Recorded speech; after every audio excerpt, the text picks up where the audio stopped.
digitalmedia.com. Hello, everybody. Welcome to another episode of Ask Ira Job Seeker Q&A. I am Ira Bowman, your host, and I'm excited to be here. I was speaking with someone yesterday. I'm really excited. He is an immigration attorney out of the New York City area, and he helps job seekers come over to get their EB green cards, employment-based green cards, right? So HB1 visas and those types of things. So he's actually going to be on the show next week. I am excited to talk to him. He was telling me some stuff about, how long it takes and some alternatives while you're waiting and how much it costs and things like that. And I don't want to give away all the secrets of the things he's going to reveal next week, but it was a little bit eye-opening for me.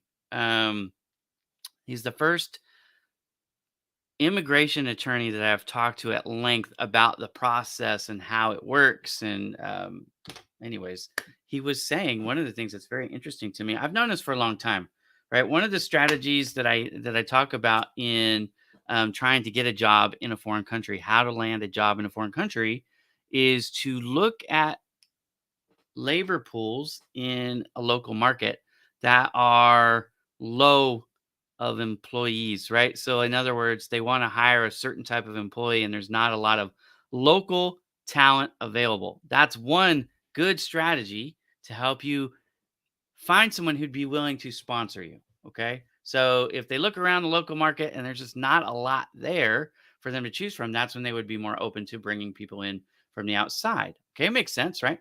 So, he said, the attorney that's coming on next week, that one of the things he's noticed is he's starting to see blue collar labor sponsorships happening much more frequently because in the United States, at least, a lot of people are spending their time and money going to get the degrees, and then they don't want the blue collar jobs. Well, what's funny about that is when you do the math, the blue collar jobs, some of them paid just as much, if not more, than the entry level white collar jobs, the ones that you have a degree to get going. Anyways, I found that interesting. He did too. So we talked about that for a while. So let's see. I'm a little bit behind here. We got people from South Africa. Hello, Natasha. And Figs from Dubai. Welcome. And Ghana. We had somebody else from Nigeria check in earlier. Welcome, Gabriel. And Zimbabwe is in the house. Apollos, we are well covered by Africa today. Well, welcome all of you. Now, if you've never seen this show before, what is this show all about? Here's what it is. I'm here to answer questions to help you get unstuck with your job search. So, one of the things that I ask people when they tell me, Ira, I'm having trouble finding a job. Okay, I understand that. Finding a job is hard. Where in the process are you getting stuck? Because that clue will give me an idea what kind of help you actually really need. A lot of people are getting stuck in the very first position. They're applying to jobs. In fact, they might apply to 100 jobs a day, 50 jobs a day, way too many, honestly, but they think that they're helping themselves out. And that's actually the problem. You're not taking the time needed to focus on a singular job that you really want and do the work that would get you or help you earn that interview, right? So the interview process is around, right? So before you get to the interview process, you have to find the job listing, you have to apply, and they have to think that you're one of the top candidates. And we could talk about the strategies on how they do that. I talk about that all the time. Okay. But that's one area. Then they get the people who get to the first interview, but they never make it past the first interview. That's a problem. Okay. So there's strategies always to prepare for that interview. And then a couple weeks ago, I think it was 2 weeks ago, I focused on salary strategies because that final piece, the money part, hangs up some people too. They ask for a number that's not realistic. It's too low or it's too high. Whichever the case is, they're both a problem. So I spent a whole hour show devoted to salary negotiations. And then at the end of it, I actually felt like, yeah, I didn't quite get out the information I was trying to get out in a succinct way. So I wrote a blog about it and I put it up on Project Help Your Girl last week. So there's an opportunity to watch the show or read the blog. What is Project Help You Grow? Thank you for asking. Hello, my friend. It's good to see you. It's good to see you too, Sagar. Welcome, everybody. I'm so excited to have you here in the audience, and thank you for participating. Really, at the end stage, final review stages for me seems when they want confirmation for peers to the role. Yeah, that could be a problem. You got to have good references. So that is something that I talk about a lot, but I haven't dedicated a show to it. But salary negotiations and referrals. But probably, Natasha, I'm going to say that a part of that, at least, is more along the lines of the money, right? You're not the only candidate. So you've got to be right there. One of the things that nobody will readily share, which I wish they would, when you ask them directly, a lot of times they'll lie to your face or they just won't answer. But and that's sad, but it is the truth. What do you have budgeted for this position, right? They have a budget. I know I was a hiring manager at several companies I worked for. I was tasked with finding employees. And now, of course, as the owner of Bowman Digital Media, I've got to find all the employees. But um, every single company that I worked for, they gave me a budget number. Like, okay, you can spend 60,000 or you can spend 48,000, or they would give me a range and say, we'll go 36 to 42, something like that, right? Whatever the numbers were, that's what they were. And then I had to try to find somebody inside that budget. And I would get people that would interview great. And then I would ask them, okay, what do you need to make? And they would tell me numbers like, let's say I was aiming for 48 and they would say something like 72 or 84 grand a year. And I'd be like, dang it, we're so far apart. I don't want to insult them even coming back and saying, hey, I'm sorry, we only had this slotted for 42. I might be able to bump it to 48, but there's no way they're going to go from 42 up to 84, for example, right? So that could be the issue. And a lot of times, again, when it comes to money, for whatever reason, companies aren't as transparent. I wish, and I know that in California this is starting to happen, so maybe the rest of the world will follow suit soon. But they're starting to, and some places already do this. They're starting to mandate that the amount of money, the compensation, is advertised along with the job description. That certainly will help, right? If you knew that they were only offering $42,000 a year and you needed 72,000, right? You probably wouldn't waste your time applying to that job, right? Yeah, it's 100% true. I know California, they just changed it. It's not actually law yet. I think it takes effect in January here, but I'm not an attorney, guys. I'm not an HR professional, so I don't know all these rules off the top of my head. I read about stuff and as I talk to my friends who do these things, I hear about it as well. So if you know some of these things, like specifically, hey, in New York or wherever that they require that, and you want to put that in the comments and help me out, that's cool. Um, Engineering IoT business. Okay, I missed something. Also talk about business at NASA. Okay, so if you're looking for a job at NASA or any particular company like it, right? Specific company, a strategy to find a job is there's a lot of things that you can do. Okay. So we don't have any questions yet. If you guys have questions, put them in the comments. Okay. Any questions for the show and I'll address it. Because right now this isn't really it's not a great question because I'm inferring some things that he's asking here, but that's okay. Um, so if you have questions for the show, put them in the comments. This is an interactive experience, okay? And it's all free. All right. So if I was looking for a job at NASA, the first thing that I would do is I would go on their LinkedIn page and I would read everything that they got there. I would go to their website and I would consume their website. I would look for people who work at NASA on LinkedIn and I would not go and ask for connection requests, right? That direct approach is a little bit too aggressive for most people and they won't respond well to it. But here's what I will do.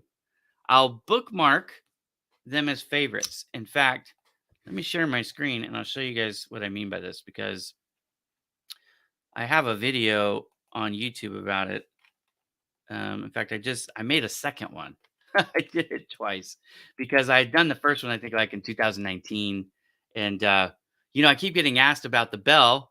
And I do like the bell. What LinkedIn has done with the bell is a good idea. But the problem is for people like me who have so many notifications coming through, the bell doesn't really work because it gets buried in all the other notifications, right? It just is what it is.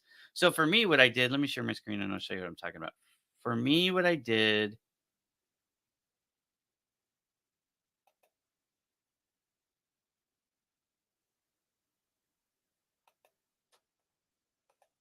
they changed the way this looks on StreamYard. Interesting. Okay.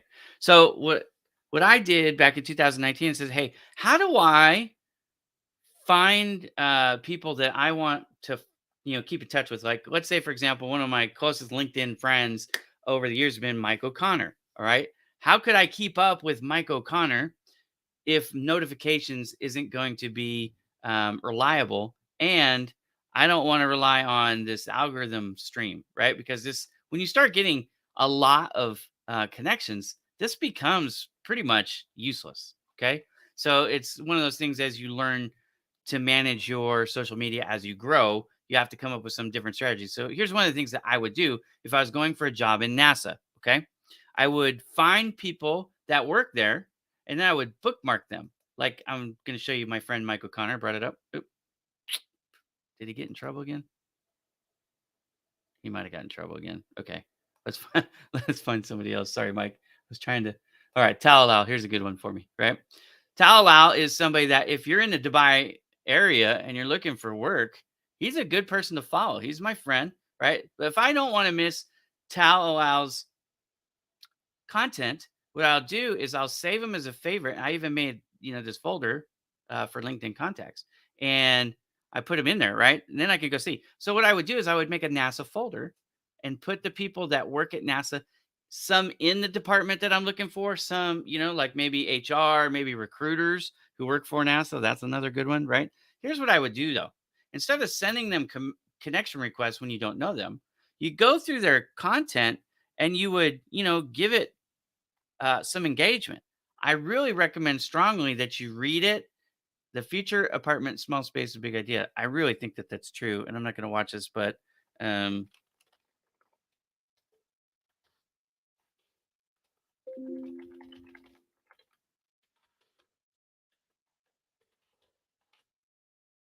okay, so I'm gonna say that, but you say something that makes sense, right? Don't just say good share, great post, thanks, generic things. Make a value added comment, okay?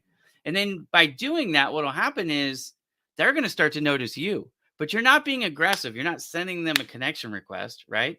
And by doing that, you're gonna increase your visibility. The odds are at least one of those people eventually is going to go, hey, I like this guy, and you're gonna become friends with them. Now, once you're friends with them and they see that you're looking for work, that conversation starts to happen organically or naturally.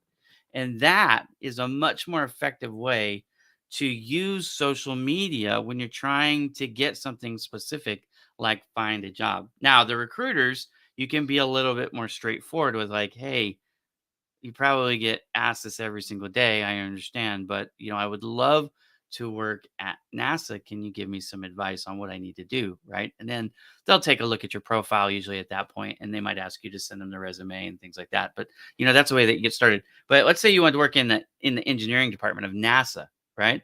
You want to find people who either have worked for NASA in that department or currently work in that department for NASA and make friends with them. So what I suggest is, again, social media. What I love about LinkedIn is everybody shares where they work, right? So it's the most obvious one to do it. But you engage with them on their posts about what they're interested in, because most people's favorite topic, honestly, is themselves. So remember that old saying, and it's saying because it's true in this case, anyways. Some sayings aren't true, but this one is. They will never remember what you said, but they'll always remember how you made them feel. Okay. If over the next month or two, you can establish 6 to 10 of these types of new connections where you're making them all feel good, the odds are overwhelmingly high that at least one of those 6 to 10 people is going to send you a connection request pretty quickly. I'm talking about 2, 3, 4 posts usually at the tops, especially if when you make the comments, again, it's a value added comment about the post, not about how they can help you. right? Some people are having trouble finding a job because they're so desperate. They come across as so desperate, and that doesn't leave you in a very good position, honestly, to negotiate anything, right? Coming across desperate is a bad bargaining position.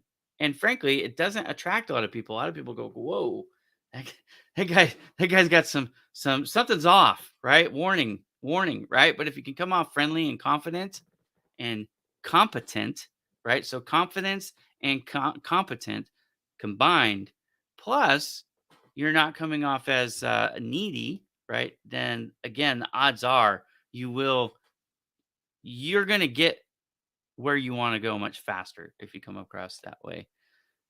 Does Gen X still get considered for jobs? Okay, so you're asking about ageism. You're just phrasing it a different way, and that's okay. So yes, Gen X. I'm 45 years old. I don't feel old. Well, sometimes I feel old, but I was born in '77. Okay, so a lot of you know about my friendship, my good friendship with Kirsty Bonner, who's no longer with us.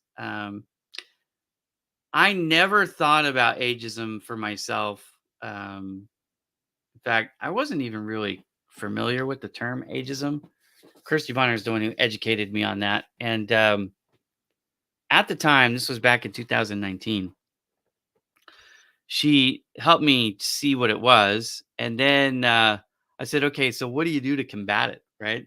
Because I was thinking like 60-year-olds and 50-year-olds, and she's like, "Well, here's the deal, Ira. You gotta basically remove stuff that's older than 10 years, at least the dates, off your resume. Now, you still are gonna have to deal with ageism when you get to the interview round, but at least it'll help you get over that first interview, the push to get in an interview. Then you've got to wow them, right?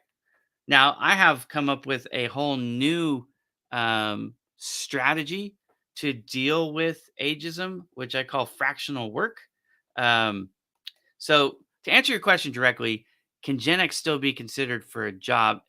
Gen X, these generations usually they're 15 years. Okay. So, and some people, and this is the thing, some people disagree about when they start, when they stop. But Gen X typically somewhere between 40 and 60 years old, right? The closer you are to 60, the harder it is. And it's illegal as all get out in the United States. Other parts of the country or of the world, it's not illegal. They can ask you how old you are and things like that. But in the United States, it's supposed to be illegal. But people still do it a lot. It's a shame and it shouldn't happen. But let's talk about this in two parts. So, if you want a traditional job with traditional benefits, the way a Gen X person can help fight off the ageism bias is to spend some time preparing your resume, removing experience that's old, removing dates of college and education stuff that's old. Look, if you send me a resume and it has everything that you've done on it since you started working in 1989, I know you're not 25, right? So, what Kirsty Bonner recommended that I do, in fact, she helped me set a resume up one time, which was really nice. Um, We have work experience, and then she added a new category called prior experience. And with the prior experience, we stripped out all the dates. In fact, we stripped out a lot of the descriptions. We simplified it. So it was like title, city, company, right? And that was pretty much it. So you could show that you had been a sales rep or a marketing rep or whatever, right? In previous stuff, but it didn't have the dates because those dates, when you see, 1994 to 1997 or 1986 to 1992, when you see that, then you realize, okay, well, they were at least 18 when they were doing that. And then you can start figuring out how old they are. So that's one of the ways that you can change or get over the biased, which is called ageism, which is for those of you who have not ever heard ageism, this term before, what it is people who will not hire you because solely because you're old, right? Or older. And the thought process behind it is simple. It's an economic bias because they don't want to pay. So what happens is when you go to buy your benefits for a company, they take a survey of everybody that working for the company, right? And they come up with risk factors and things like that. So their health conditions, their age, all that stuff gets considered, and then the company is given a price for the benefits, the healthcare benefits specifically. Okay. When you add new employees, they can adjust it, right? Every year it can be adjusted up or down. So if I have an average age rate that's higher, and these folks need more medical care because based on statistics, that's true, right? Then I can expect that my healthcare benefit package cost, the employer's part, is going to go up. And so that is why, that's the main reason why a lot of people don't want to hire older folks. The other thing about older folks, and this is silly too, because people still have to live. But the other thing is, well, they might only work, and this is what actually people will tell you, which is not the truth. It's not the main issue. It's the secondary issue, but they call it the main issue. Why would I hire somebody who's at 64 and going to retire in a few years when I could hire somebody who's 24 and I auspiciously have a shot at least at keeping them for the next 4 decades? Well, first of all, most people don't stay at their jobs for 4 decades anymore, right? So that that idea right there is kind of bunk. But the other thing is, a lot of people now, because we're living longer, so, I understand when people are retiring, most people are retiring by 60 or 65. Why you wouldn't necessarily want to hire somebody at 64. But the fact is, a lot of people have to work into their 70s now.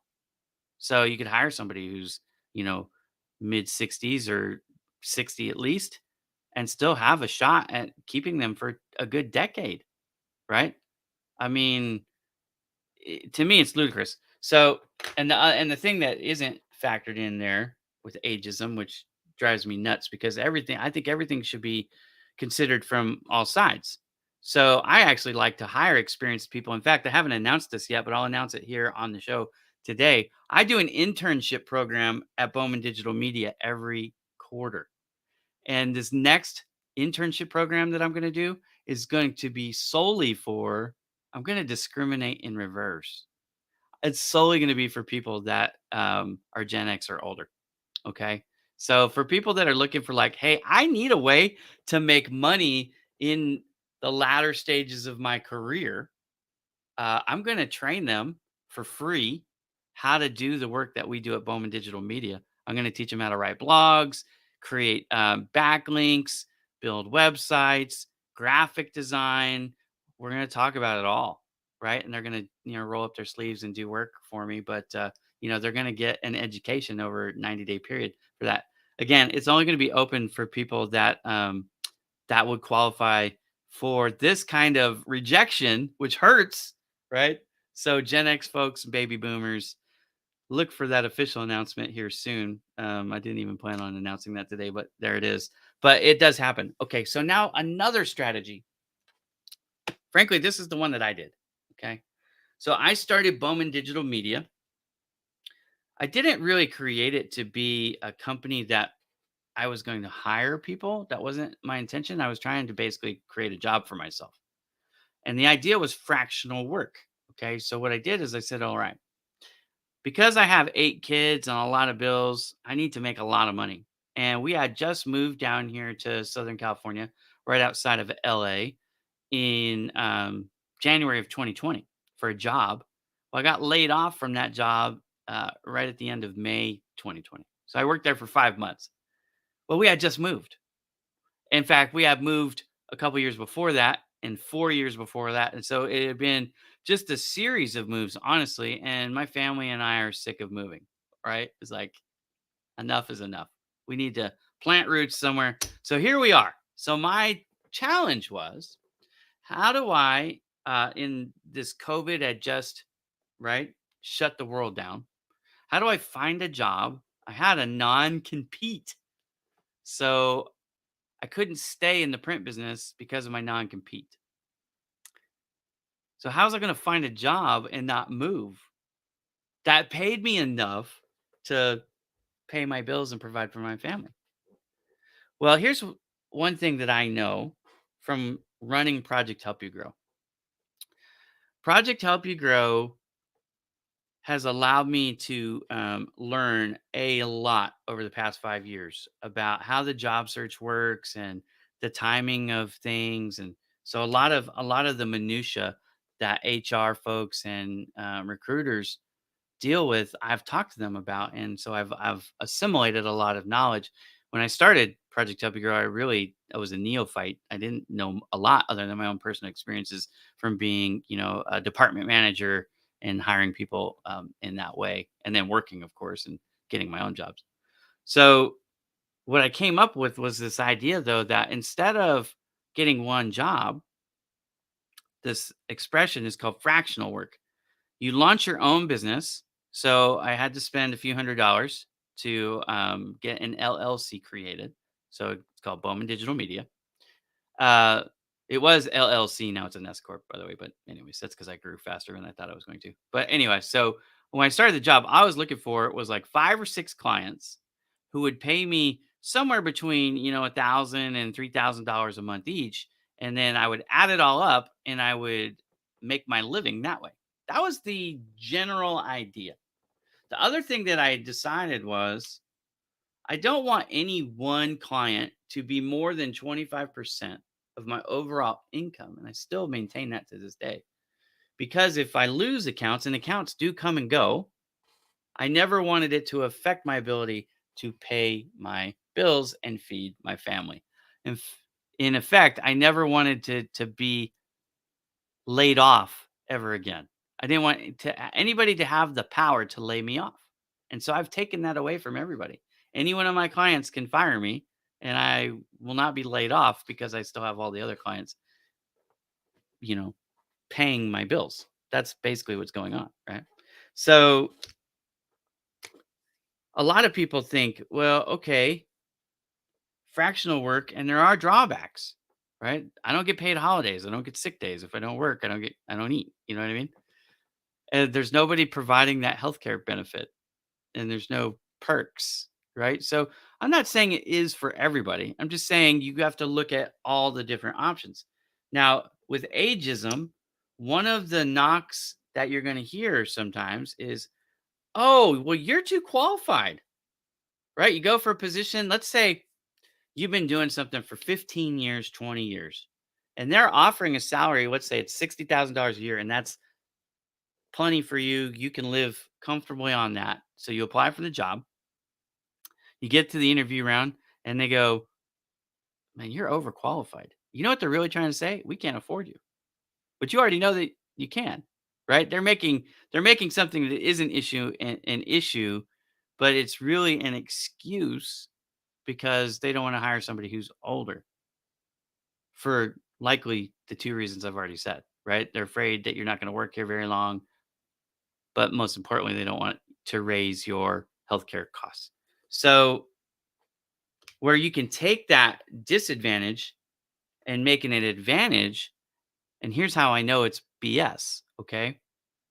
When you go to apply for a contract position, a 1099 position, now all of a sudden you've been working there 15, 20 years. You never hear from anybody in that situation, oh, you're overqualified, ever. Okay. Same person doing the same questions will not say you're overqualified. They'll be like, wow, I can't believe we're able to get you for this contract, and they'll scoop you up. Now, here's what I will say. And I wrote an article about this. It's on Project Help You Grow, so you guys can find it and read it if you'd like. That is also a way to get a full time position with a company. You start out as a contract, right? They get to know you, you get to know them. If you are an Energizer bunny, like my friend Mariella Stockmall, right? She is a little bit more experienced than some, right? But I'll tell you what, she has more energy than most people. So if she was to go in as a 1099 employee for somebody, and they could see how hard she works and the effort that she puts forward, then I would be surprised if they wouldn't do two things: either extend her contract and or just offer her a full-time position. Because it's kind of like my internship program. I really don't hire people anymore unless they go through the internship program. Because now it's not about how well you interview, now it's about how well you actually produce, right? And some folks interview really well, but that's really their main skill. You hire them and then you're waiting to see all the things they were talking about, how wonderful they are in the interview process. And you're like, man, it's like two different people. So they were just really good at interviewing, which is a bummer, right? So with the internship program, what's cool about it, and what's cool about a 1099 contractor position for those who would hire you that way, right? They get a real good idea and look at who you are and what you're producing. So if you are out there as a job seeker, especially if you're one that's a little bit more experienced, like I am, like I said, I'm 45 now. Okay. I know a lot of you were raised with a different mindset. Like, no, I just need to keep waiting until I find this perfect, opportunity. And I'm not trying to discourage you from continuing to look, but what I am saying is maybe you should expand what your horizon would accept and go, okay, right now, I will consider taking that 1099 contract position and treat it like an extended tryout. That's what it is. I promise you, I work with contractors at Bowman Digital Media. Most of the people that I quote unquote hire that work for me are working for me as a 1099. I only have a few W-2 employees. Most of my team, they're not technically employees. They're 1099 contractors. Okay. But the ones that I do bring on W-2, all of them have worked for me except with the exception of my daughter as a 1099 contractor first. Okay. So just consider that. I took a lot of time on that, but it was a great question. It is something that comes up a lot. So thank you very much for your positive feedback. Thank you for the encouragement, Bismarck. I appreciate it. I'm just trying to help the way that I can. This world is a selfish place. It really is. A lot of people are consumed about what's in it for them. Project Help You Grow has never done anything for me financially, but it makes me feel good, right? To give in this way. I do what I can to help people I never will ever meet. In fact, sometimes I find out years later, people go like, "Oh yeah, I learned something on your website, and then I went out and find this amazing job, and they never told me. I had no idea." You know what I mean? But it's okay. Like just helping people. I think we all should try to do what we can to help society be a better place, a kinder, more gentler place, because we're all going to struggle. We're all going to have trials and tribulations. In fact, a lot of us don't, they're not as open as I am. Like I try to be a little bit more transparent with my issues than most. Like I'm going to therapy. I think I've shared that openly on every platform that I'm on. I'm on LinkedIn, YouTube, and Facebook here live. But I mean, I go to therapy. I was there yesterday with my wife. Um, I'm far from perfect, but one thing that does help me get through is knowing that, hey, I might be short over here, and I'm talking about height wise, although I am, right? Um, but I'm at least offsetting it to a certain degree by trying to contribute to the betterment of mankind in these ways, right? And so this is to me, this is one of those things that I do.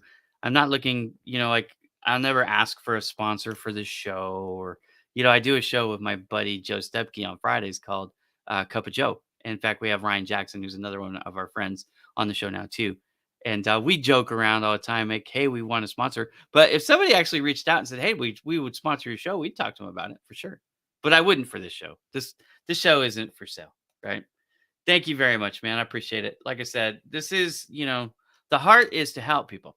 So let me go back to this. If you guys have any questions for the show, anything job search related, right? You want to talk about the ATS? You want to talk about should we use cover letters? Do you want to talk about ageism some more? Do you want to talk about, how to find a job in a foreign country?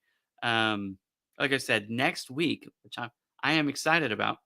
In fact, let me just show you guys since it's a little bit slow. We'll come over here and Well, actually, we'll go to Project Help You Grow. I just put him on my partners tab. So the guy that I'm talking about, and I forget his name off the top of my head. That's why I keep saying the guy, but we'll get it here. Okay, so the name of the company is Kulin Law Firm. All right, and Remzi is from Turkey, but he's been over here for 20 years doing.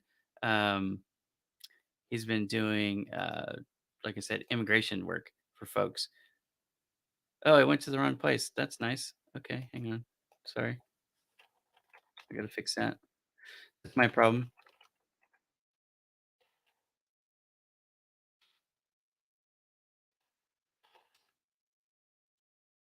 Nope. Okay. Well, sorry. I'll get it up. But here it is. It's Coombs and Law Firm. Let's see if I click on this. Maybe. No, that's the one I didn't do. Okay, hang on. See, I told you guys I wasn't perfect. There we go. It's Coolin Law, not Kuzin. Okay, there we go. Anyways, this is Remzi right here. And we're going to be talking about this stuff right here, right? Green card, family based, green card, self sponsored, employment based. This is the one that we'll specifically focus on.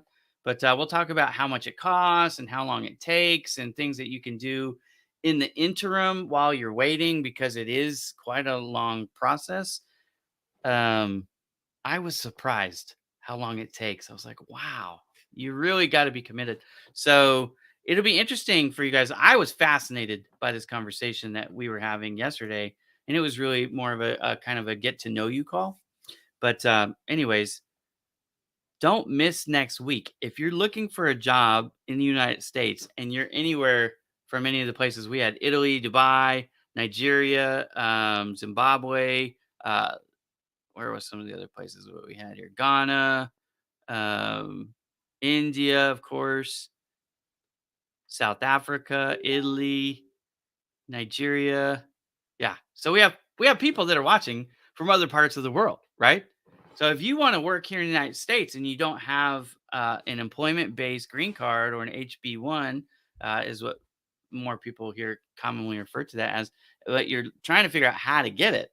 This is the guy that can help. That can help. Now, his service is not free, okay? But he'll be on the show, and you can ask him questions on the show for free and get some advice.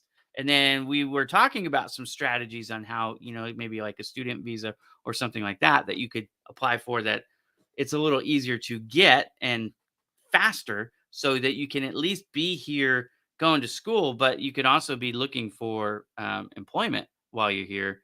It's much easier, I think, to do things in person, right? And actually, I talk about this. Let me do this here. So in Project Help You Grow, right? If you go to the blog, I talk about. You got to go to the older entries here. Um, Here's where I talk about fractional work. This is from my experiences of starting Bowman Digital Media, right? Keyword ninjas for your resume. This one right here, how to land a job in a foreign country. One of the things I talk about in this is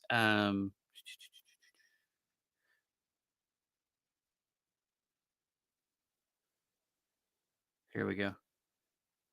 Right.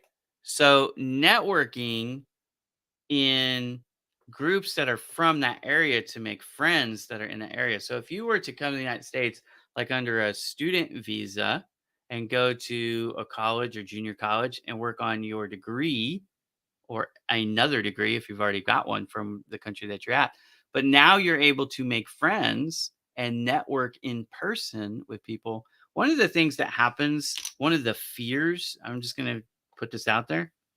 One of the fears for employers who do consider sponsoring a talented candidate from another country and bringing them over is that culturally they're not going to fit in, that they're going to get homesick and they're going to want to go back because America was more of a fantasy than a reality for them, right?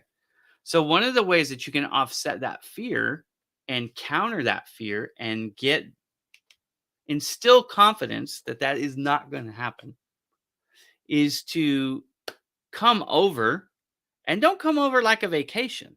right? You're not looking for a hotel that's, you're living in luxury and, you're not commuting or dealing with real life.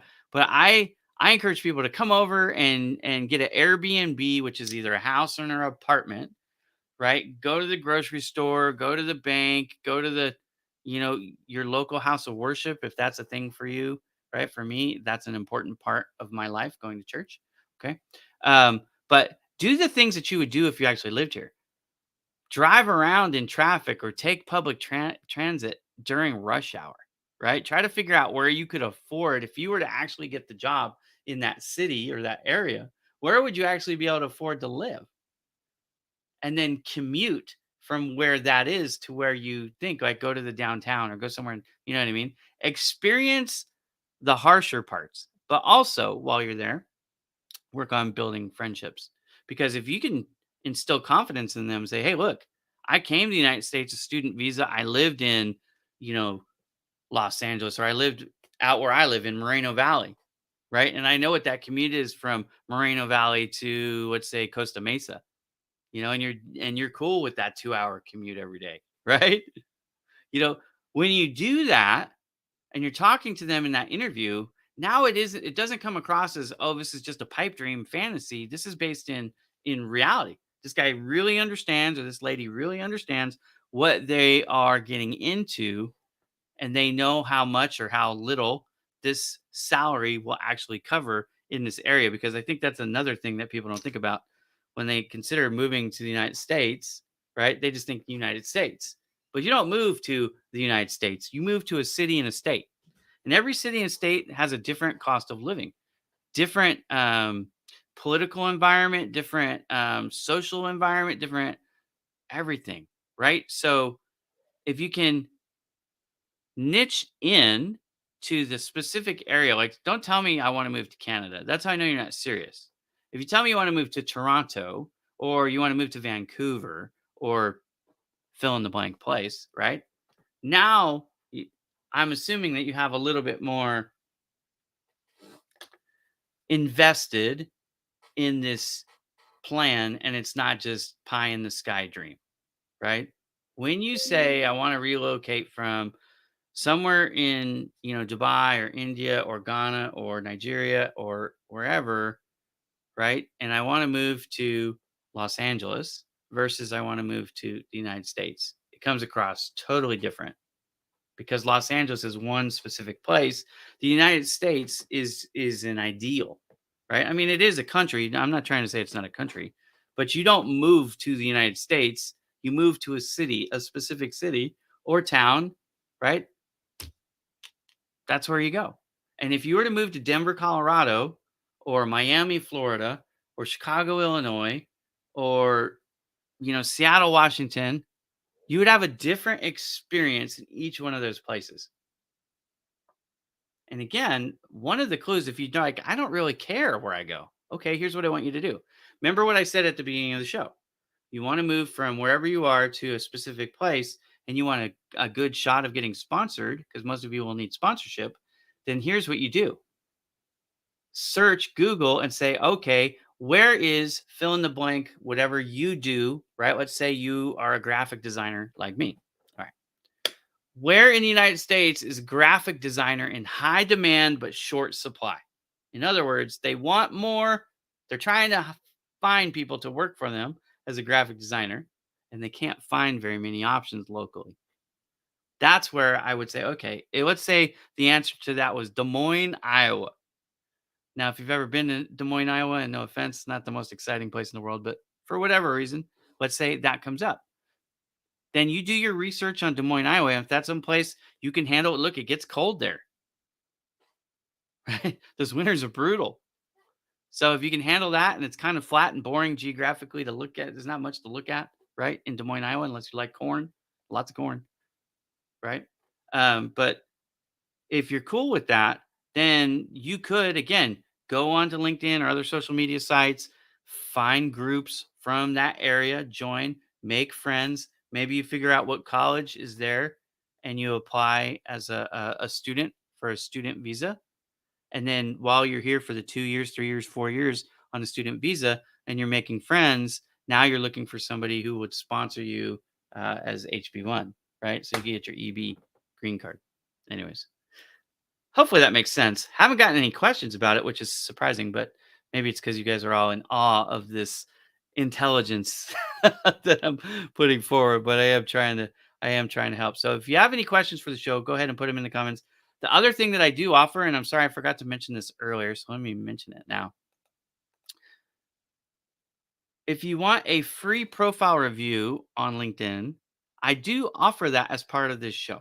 Okay. So some of you, your LinkedIn profiles don't represent you very well. And when a recruiter or a potential employer comes to look at your LinkedIn profile, there's red flags or there's things that you're just not doing to capture or captivate their attention.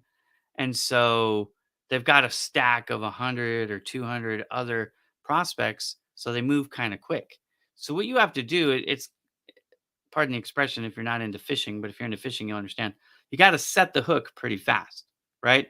So you've got to have things on your um, LinkedIn profile, like a good cover photo, for example, that help captivate and capture their attention and represent what it is that you actually do because you're the job seeker, right? So let's say I was going for graphic design. If you go to my LinkedIn profile and look at my cover photo and you don't think that's visually interesting, then the odds of you hiring me as a graphic designer go down exponentially, right? Because why would you want to hire somebody that you think makes boring graphics? Or worse, I'm a graphic designer with no cover photo at all. That's even worse. And a lot of you have that gray default box, two-tone box with a little white thing in the middle, right? You don't want that. You want to make it clear, but you're open for business. You're available for hire. If I were you, I would put fill in the blank, whatever your niche is, your industry. Let's say you're an engineer, and I would put, okay, what kind of engineer am I? I'm a mechanical engineer, a civil engineer. What kind of engineer am I? Let's say I'm a civil engineer. I would put civil engineer in a cool font, and then right underneath that sucker, I'd put available for hire. And then I'd go to Canva or something really simple if you don't have access to Photoshop or InDesign or one of these better programs. But make it. You can make it for free. You can make it today. Set that up. And now what does that do? Right off the bat, it eliminates any doubt or confusion of what you do for a living and that you're available for hire. Now that's a way to set the hook. What I did with mine is I also put Los Angeles in the corner. Now I live in Moreno Valley, okay? That's outside of Los Angeles, but most of you don't know where Moreno Valley is. But most of you have heard of Los Angeles. So that's why I put Los Angeles and not Moreno Valley. But anyways, so I've got that in the room. And why do I do that? Well, because another thing that I have in mind is I have me taking a picture because I'm a photographer available for hire, right? I could do your corporate branding or events. And I want people to know where I am locally because now I am available for travel. I travel all over the place, which is fun at times. But those people who hire me locally don't have to pay for travel. And most people are smart enough to understand that, right? They go, yeah, I could bring you out to Denver, Colorado or whatever, but I could find somebody here in Denver and I don't have to pay for them to travel. And I go, you're right. So then you got to really want me, right? So then what do? Well, I try to put out pictures that are so enticing that everybody goes, man, I know I got to pay for him to travel, but he's worth it because look at those photos. They're so good, right? That's what I'm hoping to do. Okay. But if you don't capture or captivate their attention right in that first impression, the odds of you getting a second chance, especially from someone that doesn't know you or have any other reason to be associated with you, you just sent them a resume or application or whatever, the odds of your success go way down, right? So make sure your cover photo is on point. Make sure that you have an interesting headline that speaks to what you do. Again, what I tell people is you got keywords in a lot of these job search descriptions. If I'm a job seeker looking for a civil engineering type job, I'm going to have some of those same words that I read again and again and again for civil engineer, for engineering, right? I'm going to have both of those words for sure in my headline in that case, right? For me, because I'm a graphics guy, right? So I've got photography and website development and videographer and photographer, right? I've got those in my headline, right? That's why they're there. They're there to help increase my visibility when people are looking for somebody who does what I do. And then the cover photo for once they come on, then they see it right away and they go, "Oh yeah, I'm in the right spot," right? And it gives them, encourages them to take a little bit more time, slow down, and actually go through my profile.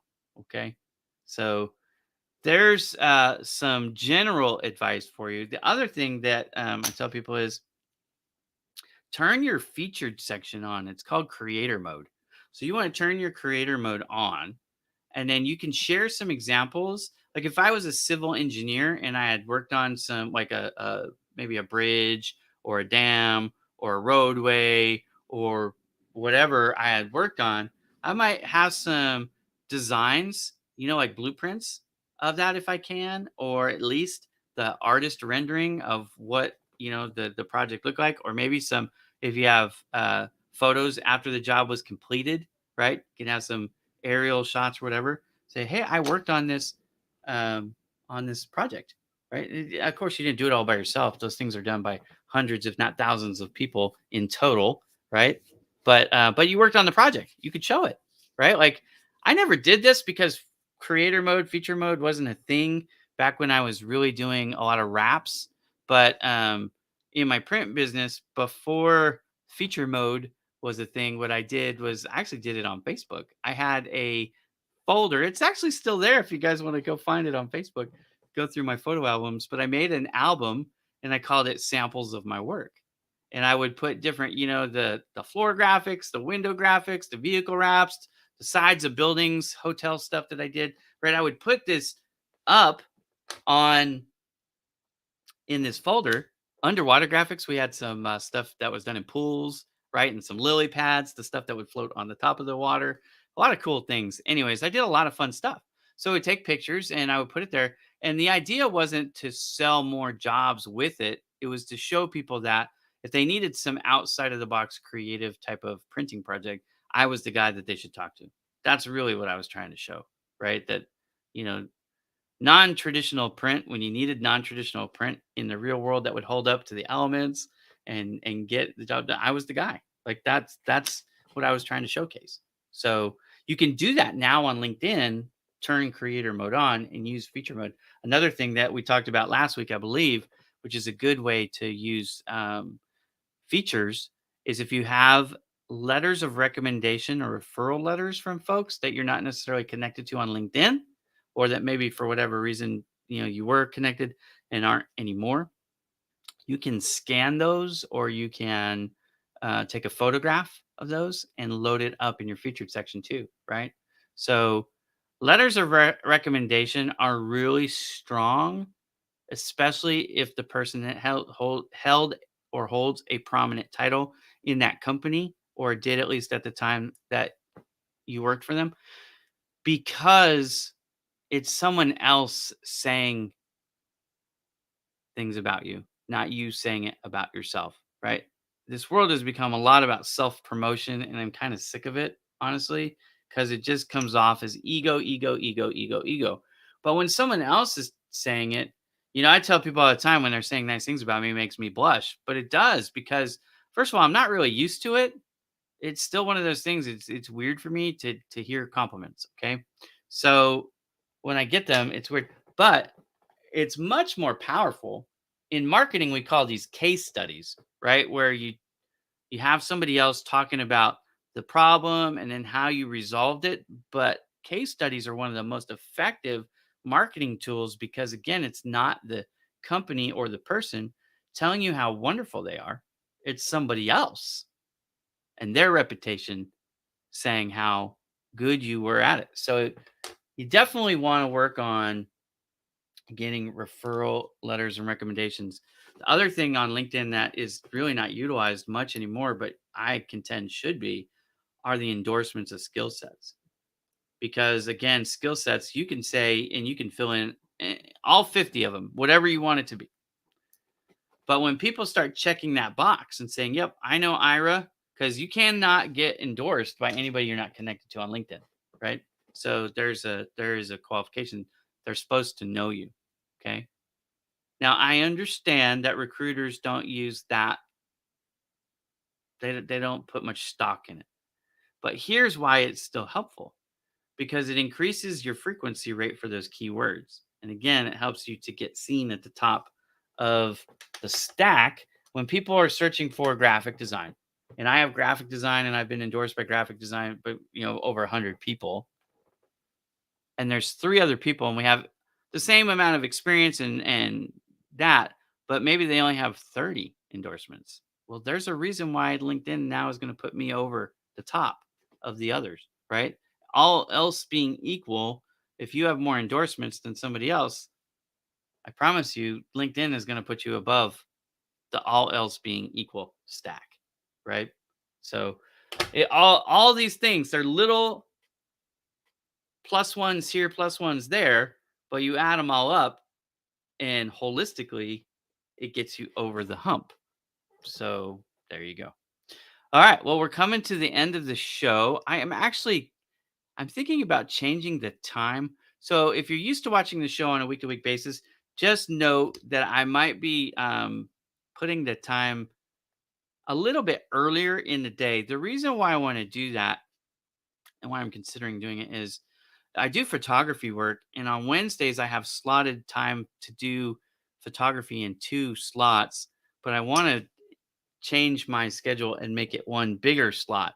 So I'm thinking about pushing this down starting earlier. So anyways, just be on the lookout for that. If you miss an episode or you ever miss an episode and you want to catch up on what you missed, you can go over to Project Help You Grow. The very last tab here is called Ask Ira. And Ask Ira is where these live forever. Now this is the 6th episode of the new, what I'm calling the 2nd season. I have all of season 1 down here. Okay, so you can check those out if you'd like. But here's season 2. The information really hasn't changed much from 2021 to 2022. So if you want to watch episodes from 2021, by all means, they're there for you. But you can catch up on any episode you miss here. They're always on Wednesdays. And like I said, the time has been noon Pacific, 3 p.m. Eastern. I'm thinking about changing it to 9 a.m. Pacific, 12 noon Eastern. That's the time that I'm looking at changing this to. So with that, I hope you all find a job really soon. Thank you for watching and supporting the show. I appreciate it. I appreciate it. Like I said, that's what this is about, right? This isn't about anything but helping people get unstuck and find a better job faster. So if I was able to help even just you, Natasha, it was definitely worth the time. Thank you so much. And thank you to everybody else who's hung in with me. I appreciate you. I'll see you guys real soon. Have a great day, everybody.